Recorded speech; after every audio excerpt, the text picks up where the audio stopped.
В Чебоксарах прошло первенство Чувашской республики по вольной борьбе среди юношей и девушек. Атмосфера события и эмоции спортсменов в нашем репортаже.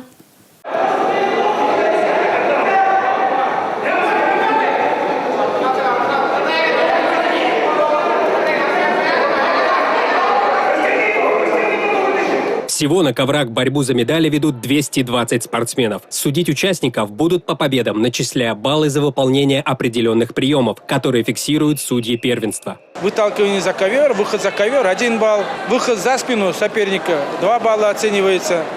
Броски со стойки оцениваются. Это вот приемы мельница называется, бросок через бедро.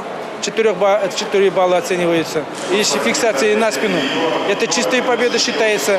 А если по баллам разница 10 баллов, уже чисто техническая победа получается. Спортсмены ценят вольную борьбу за то, что она воспитывает в них ряд качеств, таких как самодисциплина и целеустремленность, собранность, опрятность, сила и выносливость. Подготовка была хорошая, мотивация тоже. Дисциплина хорошая. Думаю, победить сегодня, войти в призеры хотя бы. Для одной из участниц соревнований Эльвиры Демьяновой вольная борьба – дело семейное. Ее отец, дядя и младший брат тоже увлечены этим видом спорта. Когда я занимаюсь вольной борьбой, у меня выходят на ковре все чувства и эмоции. И несмотря на то, что я девушка, я хочу, чтобы я развивалась в этом. Я иду по стопам своим родственникам. И хотелось бы быть похожим на них.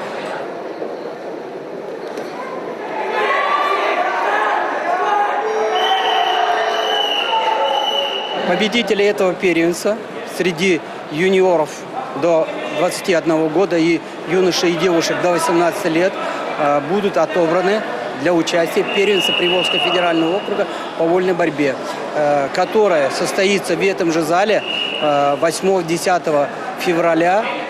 Прошедший отбор спортсмены представят республику в составе сборных команд в феврале. Ожидается большое количество участников со всего Приволжского федерального округа. Сергей Качинский, Татьяна Матросова, Бахтияр Велиев, Национальное телевидение Чувашии.